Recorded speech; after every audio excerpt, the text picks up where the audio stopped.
Next நேயர்களுக்கு என்னோட அன்பான வணக்கங்கள். இன்னைக்கு நம்ம கூட சயின்டிபிக் வேதிக் ஆஸ்ட்ராலஜர் ஆஸ்ட்ரோ அருண்ஜி அவர்கள் தான் இணைஞ்சிருக்காங்க. வணக்கம் சார். வணக்கம். எப்படி சார் இருக்கீங்க? நல்லா இருக்கேங்க.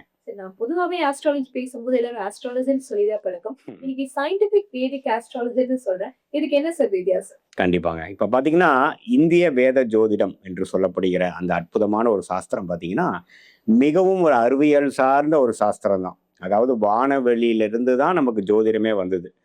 ஆனா காலப்போக்குல பாத்தீங்கன்னா, நெறைய பரிகாரங்கள், அருள்வாக்கு சொல்ற மாரி சில விஷயங்கள், அதெல்லாம் கொஞ்சம் ஆட் ஆயிருச்சு. இப்ப எப்படி உரைநடை டெக்ஸ்ட் புக்லேருந்து கோனார் நோட்ஸ் எடுக்கிறப்போ சில மசாலா ஆட் ஆயிருது பார்த்தீங்களா?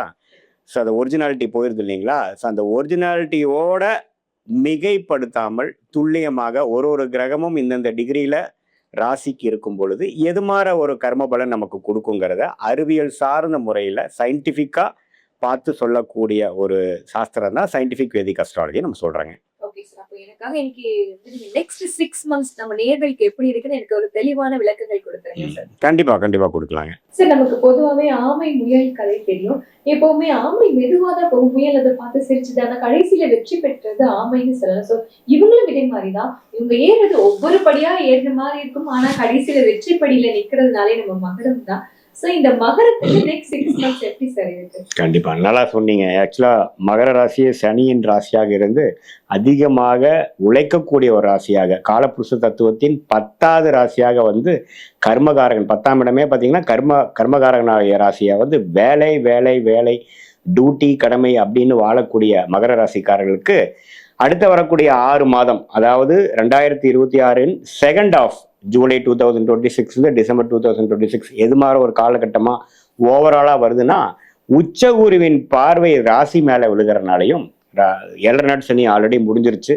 ராகு கேதுகள் 2-8 இருந்து இப்போ வந்து ஒரு செப்டம்பர் அக்டோபர் 2026 ராசிக்குள்ளேயே ராகுவும் 7ஆம் இடத்துல கேதுவும் வரார்.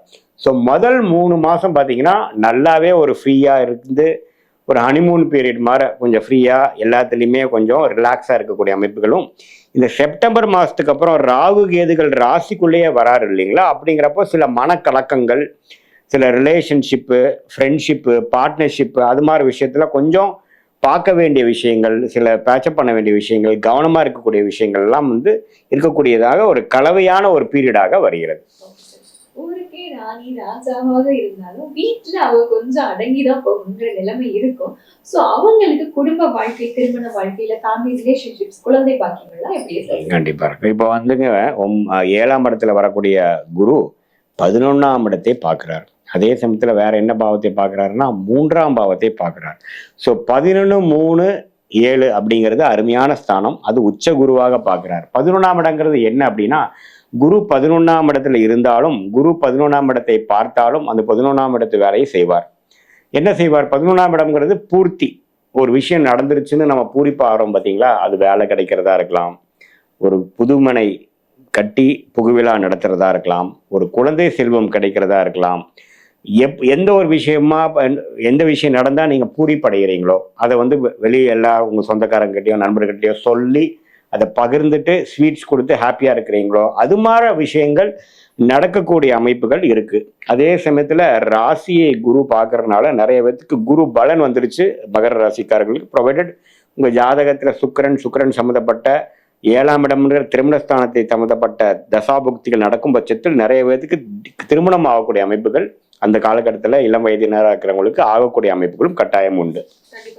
என்னதான் இருந்தாலும் தொழில சூப்பரா இருந்தாலும் பணவரவு இருந்தாலும் இவங்களுக்கு ஒரு சலிப்புத்தன்மை இருந்துட்டே இருக்கும். என்னடா நம்ம வாழ்க்கை இப்படி இருக்கு. சோ அப்படிப்பட்ட மகர ராசினியர்களுக்கு என்ன சொல்றீங்க? கண்டிப்பா அவங்க வந்து ஹார்ட் ஒர்க்கிங்கான ஒரு பர்சனாக ஒரு ராசியாக இருக்கிறனாலையும், சம்டைம்ஸ் அவங்களுக்கு வந்து இந்த ரிலாக்ஸ் பண்ற விஷயங்கள், டேக்கிங் டைம் ஆஃப்னு சொல்லுவாங்க இல்லைங்களா, அது மாதிரி விஷயங்கள் அவங்களுக்கு தெரியாம போயிடுது. எப்போ பார்த்தாலும் மாங்கன்னு வேலை செஞ்சுட்டே இருக்கிறது, ஆல் 6 days இல்லை, சம்டைம்ஸ் ஆல் 7 days ஒர்க் பண்ணுறது அப்படிங்கிறப்போ ஒரு ஸ்டேஜில் பார்த்தீங்கன்னா பேர்ன் அவுட் ஆயிடுவாங்க. என்னதான் நமக்கு வந்து அந்த உத்வேகமும் அதுவும் இருந்தாலும் நம்மளுடைய மனசு சோர்வடையும், நம்மளோட உடல் சோர்வடையும். ஸோ அதனால் இந்த மகர ராசிக்காரர்கள் உழைக்கக்கூடிய ராசியாக இருந்தாலும் அவங்களுக்கு அப்பப்போ பார்த்தீங்கன்னா ஒரு பிரேக் எடுத்துக்கணும், ஒரு டைம் ஆஃப் எடுத்துக்கணும் அப்படிங்கிறது ரொம்ப முக்கியம். நிறைய பேர் அது தெரியாமல் இது ஒரு பெரிய விஷயமா, அப்படின்ட்டு நம்ம வேலை தானே முக்கியம் அப்படிங்கிற மாதிரி போயிடுறாங்க. ஆனால் டைம் ஆஃப் எடுக்கும் பொழுது பார்த்தீங்கன்னா அவங்களோட உடல் நலம் நல்லா இருக்கும், மனநலம் நல்லா இருக்கும். இன்னுமே அவங்களுடைய காரியங்களை உத்வேகமாகவும் கிரியேட்டிவாகவும் செய்து இன்னுமே வெற்றிகள் எளிதாக பெறக்கூடிய அமைப்புகள் இருக்கு. ஸோ அது வந்து அவங்க கேர்ஃபுல்லாக இருக்கணும். கண்டிப்பா சார். இப்போ கணவன் மனைவியா இருந்தாங்கன்னு வச்சுக்கலாம். அவங்க வந்து நான் என்னோட பசங்களுக்காக தான் கூட சேர்ந்து வாழ்றோம், நாங்க பிரிந்து வாழ நினைக்கிறோம் அப்படின்னா இந்த முடிவை எடுக்கலாமா? இந்த காலகட்டம் சரியா இருக்குமா? இப்போ பாருங்க, இப்போ இருக்கக்கூடிய காலகட்டம் வந்து பிரியக்கூடிய ஒரு காலகட்டமாக வரல. ஆக்சுவலா ஏன் ஒரு பசங்களுக்காக இன்னுமே ஒரு கொஞ்ச நாள் இருக்கலாங்கிற ஒரு அமைப்பை கொடுக்கக்கூடிய ஒரு காலகட்டமாக தான் இருக்கு. அது வந்து இன்னுமே அவங்களுக்குள்ள ஒரு டிஃபரன்சஸ் இருக்கு, அல்லது யாரோ மாமியார் தொல்லை அல்லது வேற யாரோ ஒரு தொல்லை இருக்கிறனால தான் எங்க ஃபேமிலியில் இப்படி ஒரு பிரச்சனை வந்துட்டு இருக்குது அப்படிங்கிற மாதிரிலாம் இருந்ததுன்னா அந்த தொல்லைகள் நீங்கக்கூடிய ஒரு காலகட்டமாக தான் வருதே ஒழிய புதுசா ஒரு பிரச்சனை எழுற மாதிரி ஒரு காலகட்டம் வரல. ஆனா செப்டம்பர் அக்டோபருக்கு மேல பழைய விஷயங்கள் பிரச்சனைகள் வரக்கூடிய அமைப்புகள் இருக்கு. ஏன்னா ராகுங்கிற கிரகம் வந்து ராசிக்குள்ள வராரு.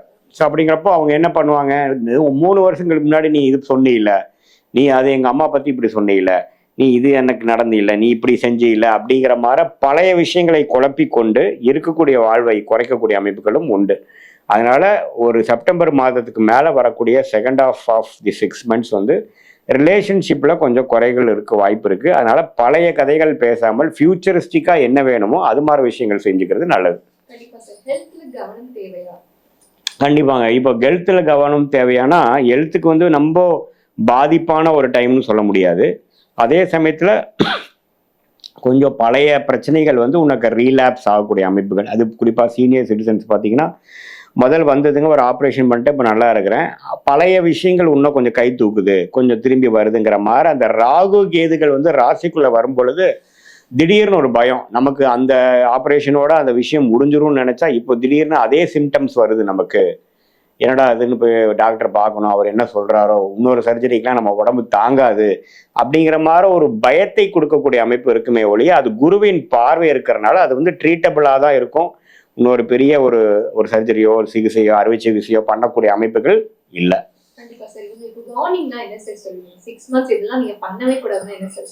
இப்போ பார்த்தீங்கன்னா அந்த ராகு கேது வந்து ராசிக்குள்ள வரனால அந்த திருமணம், காதல் திருமணம் பண்ணவங்க, அரேஞ்ச் மேரேஜ் பண்ணவங்க, அப்புறம் புதுசாக இப்போதான் கல்யாணம் ஆகி ஒரு 1 year கூட முடியல அப்படிங்கிறவங்களாம் பார்த்தீங்கன்னா நம்ம அனுசரித்து போகணும்.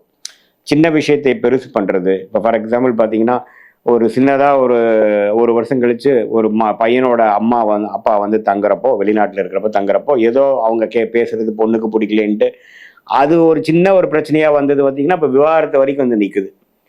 ஒன்றா நான் இருக்கணும் அல்லது உங்கள் அம்மா இருக்கணுங்கிற அளவுக்கு போயிடுச்சு. ஸோ அந்த அளவுக்கு வந்து திடீர்னு ஒரு கடன் சொல் பேசுகிறனாலையோ திடீர்னு ஒரு ஈகோ கிளாஷ் ஆகிறனாலையோ பிரச்சனைகள் வரக்கூடிய அமைப்புகள் அந்த ராகு கேது கொடுத்துரும். ஏன்னா குருவின் பார்வையில் இருக்கிறனால கொஞ்சம் அத்துமீறி போகாமல் இருக்கிறதுக்கு வாய்ப்பு இருக்குது. ஆனால் நீங்கள் என்ன பண்ணணும்னா தேவையில்லாத பேச்சு, கேஷுவலாக பேசுறது அல்லது இப்படி பேசுறதுனால என்ன தப்பு அப்படிங்கிற உண்மை பேசுகிறேங்கிற அர்த்தத்தில் எல்லாத்தையும் பேசணும்னு அவசியம் இல்லை.